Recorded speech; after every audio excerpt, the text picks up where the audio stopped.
What is going on, y'all? FaizSportsTalk back at it with another video talking, of course, some NFL, and back at it again with my NFL Week 9 picks for you guys. So I do these videos every single week, and I do post daily on this channel, and you are not going to want to miss out. So go ahead and subscribe if you have not done so already. I promise you, I bring you the best NFL content in terms of analysis that you can find. So please go ahead and do subscribe if you have not done so. And go ahead, hit the bell icon because, like I said, I upload daily, so you don't want to miss out.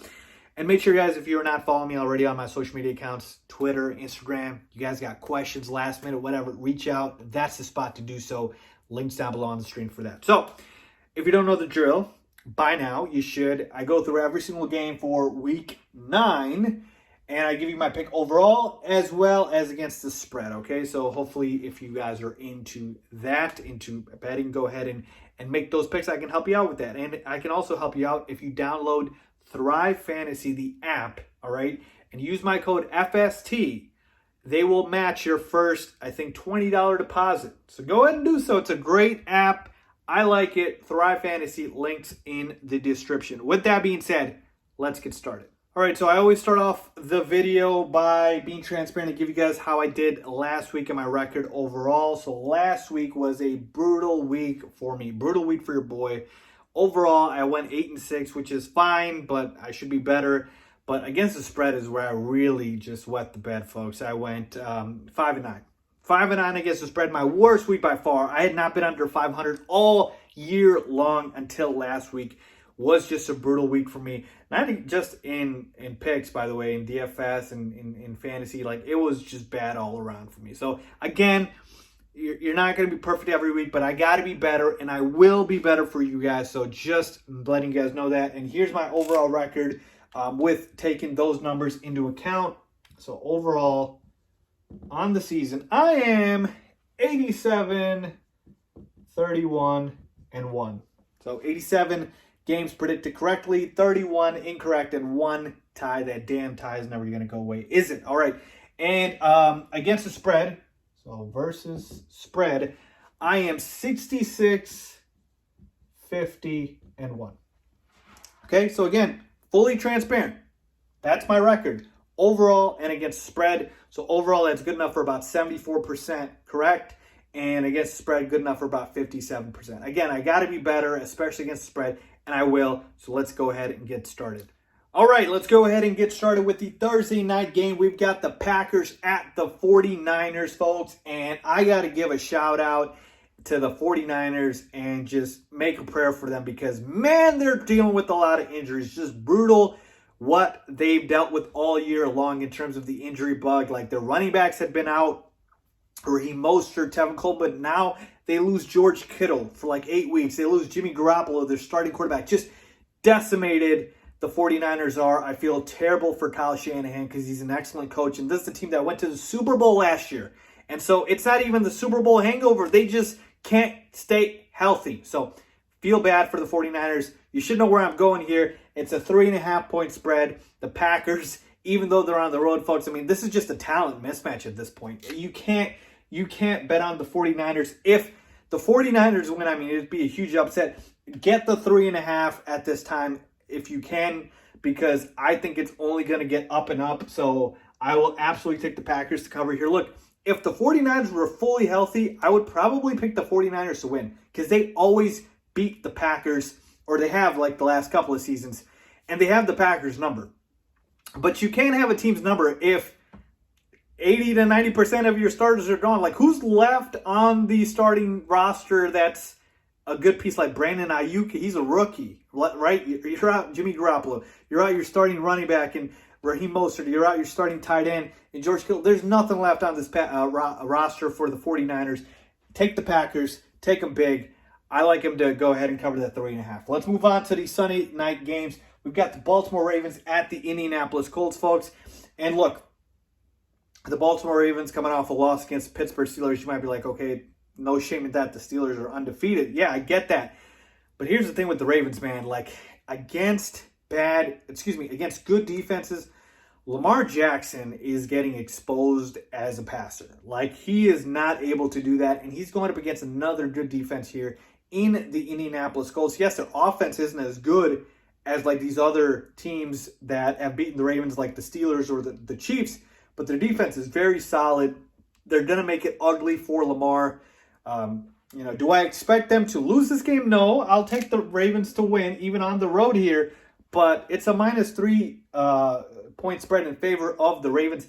I can absolutely see the Colts covering this because, like I said, I can see the Colts doing the upset here and beating the Ravens because of their defense. But I'm not going to do it. I'll pick the Ravens to win, but I'll take the Colts to cover. All right? Let's move on to the Panthers at the Kansas City Chiefs. And the Chiefs are really testing me, guys, with these damn spreads. Last week, one of my picks was taking the Jets to cover a 19.5-point spread, but that was a mistake by me because never take the Jets to do anything positive and never bet against the Chiefs, it feels like. So at this point, 10.5-point spread. Chiefs are at home. Do I really expect Teddy Bridgewater to keep a shootout with Patrick Mahomes? I don't. I can't do it. I'm sorry. Even if they get CMC back, not going to be enough. Chiefs win this game and they cover the spread. Moving on to the Chicago Bears at the Tennessee Titans. It's a 6-point spread in favor of the Titans, who are at home. Both these teams coming off 2 straight losses, so both of them are going to be hungry to correct their wrong and get a victory here. But I have to lean towards the home team as the team that I think wins this game. I think Derrick Henry is going to be able to run over the weakness of the Chicago defense, which is against the run. But in terms of the spread, it's too big for me. The Bears can easily cover this game. I could see this being a field goal game. Give me the Bears to cover here. Their defense is still good enough, even if their offense is putrid, to keep them in this game. Moving on to the Denver Broncos at the Atlanta Falcons. The Broncos pull out an upset. That was another pick where they screwed me because I had the Chargers last week. So the Chargers do what the Chargers do. They lose at the last second. So the Broncos getting a little healthier here. They're going on the road against the Falcons, who are picking up a little bit of steam now. They won against Panthers, so they got a little bit of thing going here. They might not have Calvin Ridley, but I like the Falcons to kind of get hot now. They're at home.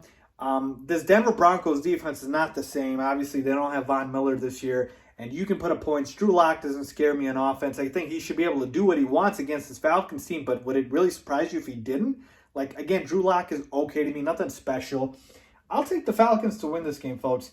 But I will take the Broncos to cover. I don't like this 4-point spread. I wish it was 3. Maybe then I would have taken the Falcons, anything 3 and under. But I don't like the 4. The Broncos should be able to cover this because the Falcons can't stop anybody. All right, their defense can't. Moving on to the Detroit Lions at the Minnesota Vikings. It's a tricky game here. We got a divisional game. The Vikings, who have looked dead all year, come out and upset the Packers. Then you got the Lions, who look like, they were catching some steam, and then they lose to the Colts. So in terms of, who I got here, I'll take the home team, the Vikings. Again, they're trending up versus the Lions are really not trending up. They're trending in the middle or down. And I would say more towards down because they don't have Kenny Golladay this week. He's going to be out. That's a big loss for them. He's their biggest weapon on offense. So to me, Vikings in the right direction, looking good, looking healthy. I will take them to win this game. And again, 4-point spread. I don't like the -4. I really, really don't. But the Kenny Golladay loss is too much for me. Give me the Vikings to cover that at home. Moving on to the Houston Texans at the Jacksonville Jaguars. This one's easy for me, folks. I got the Houston Texans winning and covering the 6.5-point spread. I would jump on that number right now because the Jacksonville Jaguars, even at home, are not going to have Gardner Minshew, and they're going to be starting some rookie, Luton, I think that's his name, the last name, and then the backup is Mike Glennon.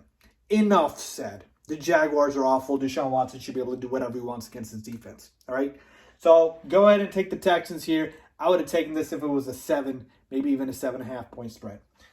All right, moving on to the Giants at the Washington football team. Another division game. Division games are tricky, folks. Remember that. But in terms of this one, I want to pick the Giants here. I really do. But the Giants don't do anything elite. They're bad defensively and offensively. At least the Washington football team, is elite defensively with their pass rush. 3.5-point spread. I don't like that, so I'll take the Washington football team to win, but I'll take the Giants to cover that.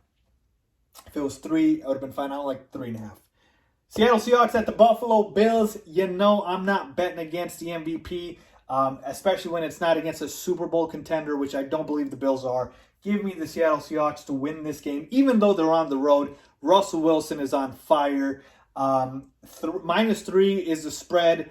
That's where I stop because I think the Bills can easily cover that. They're at home. Again, they can put up points. Seattle's defense can't stop a damn cold. They are awful. It is literally Russell Wilson in shootouts every single week, and I think he can win a shootout with Josh Allen, all right? Las Vegas Raiders at the Los Angeles Chargers. Chargers, you better make it right for me this week. I'm picking you to win against the Raiders, coming off a big win against the Browns. I think in a divisional game on the road, the Chargers win. -1.5, I like that. I think I'll take the Chargers to cover that. To me, Justin Herbert's on fire. He should be able to do what he wants against this Raiders defense. And then on the other side, Josh Jacobs is really the best option for the Raiders. And I think the Chargers can neutralize him a little bit. So give me the Chargers here to win that game and cover. Miami Dolphins at Arizona Cardinals. This one's going to be a fun one. We got Tua against Kyler Murray. It's going to be fun to watch. I'm definitely going to tune into this one. In terms of who I have winning here, we've got a Dolphins team coming off a huge win against the Rams at home. But now you got to go on the road, cross-country to Arizona, face the Cardinals, who are coming off a big win and a bye week, well-rested against the Seattle Seahawks. Give me the Cardinals here to win this game. -4.5 is a little bit more than I would have liked. So I think the Dolphins can cover that -4.5. Their defense is vicious, folks. Moving on to the New Orleans, almost said Pelicans there. I'm still in NBA mode for some reason. New Orleans Saints at the Tampa Bay Buccaneers, another divisional game here. And look, we know that the first game between these two teams, the Saints won. I think the Bucs get their revenge here at home. -4.5 is the spread. If Michael Thomas is back, I think the Saints can cover that. I think it's going to be a tight one. Divisional games are always close, so give me the Bucs here. Again, only because they're at home, I'm picking them. Saints have been doing decent, so give me the Saints to cover that. And then finally, Monday Night Football. My God. Can we just decide on one thing here? No more NFC East and no more Jets on primetime, please. Why do we have the New England Patriots at the New York Jets? You know I'm picking the Patriots to win this game. -7 is the line here. I'm done picking the Jets to cover anything. Screw it. I'll take the Patriots here. Bill Belichick himself can go out on the field and beat the damn Jets. That's how bad they are, okay? So there you have it, folks. My picks and predictions for Week 9 of the NFL season. All my picks against the spread as well. Go ahead and make yourself some money. I'll talk to you guys soon.